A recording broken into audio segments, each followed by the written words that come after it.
Hi hello viewers, welcome to the channel. నేను మీ శమంతకమణి. ఈ short వీడియోలో మన అమ్మమ్మలు తాతయ్యలు వాడిన సింపుల్ హెయిర్ ఆయిల్ని మీతో షేర్ చేస్తున్నాను. ఈ హెయిర్ ఆయిల్ని ప్రిపేర్ చేసుకోవడానికి ముందుగా స్టవ్ మీద ఒక చిన్న గిన్నెను పెట్టుకొని అందులోకి 100 ml ఆమదం నూనె పోసి కొంచెం వేడి అవ్వగానే 50 ml కొబ్బరి నూనెను కూడా పోసి ఇలా బబల్స్ వచ్చే వరకు స్టవ్ని సిమ్లో పెట్టుకొని వేడి చేయండి.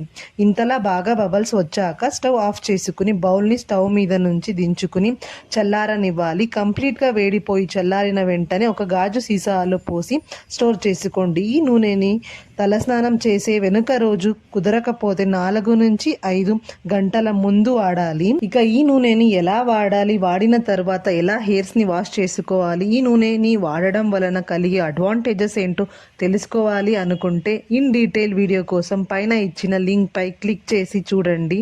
ఈ నూనెని వాడండి, రిజల్ట్స్ని కమెంట్స్లో తెలియజేయండి. మరొక షార్ట్ వీడియోలో మళ్ళీ కలుస్తాను. Have a good day.